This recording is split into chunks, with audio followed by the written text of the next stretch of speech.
Like and share lang po yung ating mga videos. So ito po mga ka-GM, bali pinapacheck ng ating customer tong kanyang sakyan, no? Kasi ang nangyari dito, tumama daw siya sa malaking bato sa ilalim. So yung tinamaan itong kanyang transmission cooler yan, no? Transmission oil cooler dito tumama, kaya na-UP ng konti, no? Tapos naglilik na siya ng yan, ng transmission fluid. So ngayon, yan kung makikita ninyo, no? Tumutulo na siya ng transmission fluid diyan. So yan yung problema ngayon. Bali check natin kasi nga ito yung kanyang transmission na cooler, galing sa radiator yung coolant. Yan, dalawa yung linya ng hose. Tapos dito niya pinapalamig yung yung pinaka fluid dito sa transmission fluid. Pero leaking siya dito sa pagitan dito sa may o-ring seal niya dun sa sa transmission saka dito sa transmission cooler. So titignan natin kung kaya nating i-repair yan mga ka-GM, babaklasin natin yan kasi dito lang naman tumama yung bato na malaki. Kaya medyo umangat ito, medyo nabingkong siguro itong niya. Aluminum lang kasi ito eh. Yan, so yan po yung ating gagawin dyan para hindi na gumastos ng malaki yung ating customer, no? Para kung ma-repair natin, hindi na siya bibili ng cooler. So ito po, tinanggal po natin yung kanyang transmission cooler. Yan, kung makikita po ninyo, no? Yan, no? Talagang siya, nabingkong siya, no? Kaya hindi siya lapat at nag-leak siya ng transmission fluid ng ETF. Dito sa kabilang side, yan siya, pantay siya, lapat siya. Pero dito sa kabila, yan, umumbok siya, no? Bingkong. Kasi nga tinamaan nga ng bato dito sa ilalim. So, yan po, susubukan natin i-press. Kung mapipress natin siya, kasi aluminum lang naman yan. Tapos kaya pupukin ng konti, no? Bago natin ilapat dito. Yan, tinanggal natin kasi rito sa sa kanyang transmission. Ito yung dalawang linya ng coolant, yan, yung hose na to, galing sa radiator. Yun yung nagpapalamig sa sa transmission fluid niya rito sa cooler. May o-ring gas naman siya na dalawa. So hindi nga siya lapat kaya naglilik talaga siya. So subukan po natin i-repair mga ka-GM.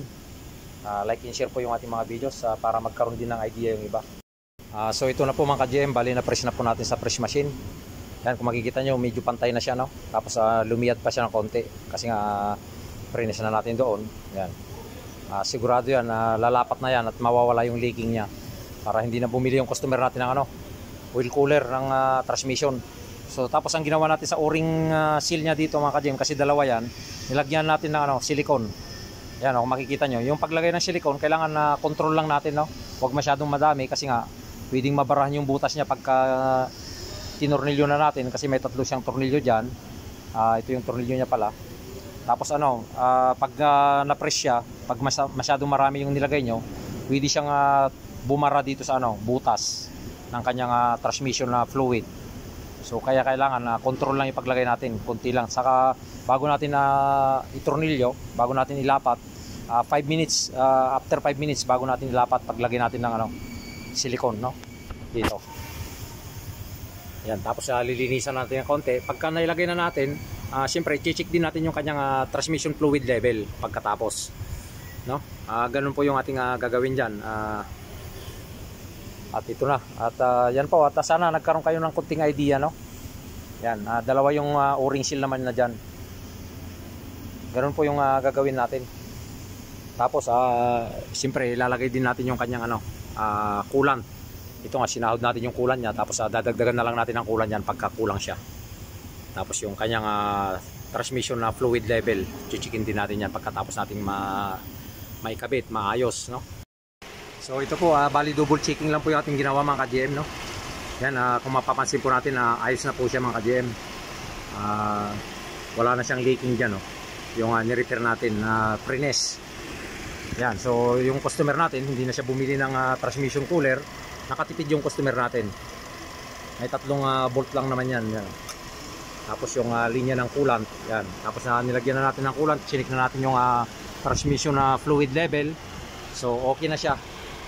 So ayan po, no. At sa mga baguhan, yung mga video natin ay marami po tayong mga video diyan. Magkakaroon po kayo ng idea.